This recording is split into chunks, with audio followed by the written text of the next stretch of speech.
পৃথিবীতে সব মেয়ের সবসময় যে সব শখ পূরণ হয় এটা কিন্তু না।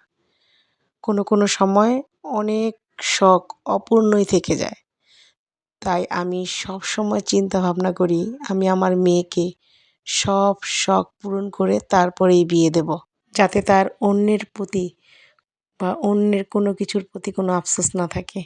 বিয়ের পর কিছু না পেলেও যাতে সে মন খারাপ না করে।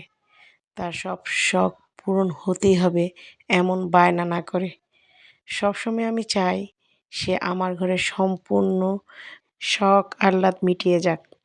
প্রতিটা বাবা-মারই উচিত যার সামর্থ্য অনুযায়ী তার মেয়েকে যথেষ্ট মানে বিয়ের আগে করা উচিত। কারণ বিয়ের পরে সম্পূর্ণটা ভাগ্যের ব্যাপার। তো যাই হোক, আজকে রান্নাবান্নার ফাঁকে কিছু কথা বললাম। কেন জানি না আমার কাছে মনে হয় মেয়েরা স্বাবলম্বী হলে অনেক ভালো। ঘরে বসে না থেকে যে যা পারেন টুকিটাকি কাজ অবশ্যই কাজ করতে চেষ্টা করবেন।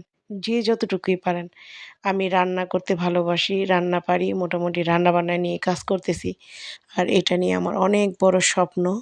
ইনশাআল্লাহ আমি এই কাজটাকে অনেক দূর পর্যন্ত এগিয়ে নিয়ে যাব যদি আপনাদের দোয়া আর ভালোবাসা থাকে। আর আমি আমার মেয়েকেও সবসময় কাজের মধ্যেই রাখি। চেষ্টা করি সেও যাতে কাজের মধ্যেই থাকে।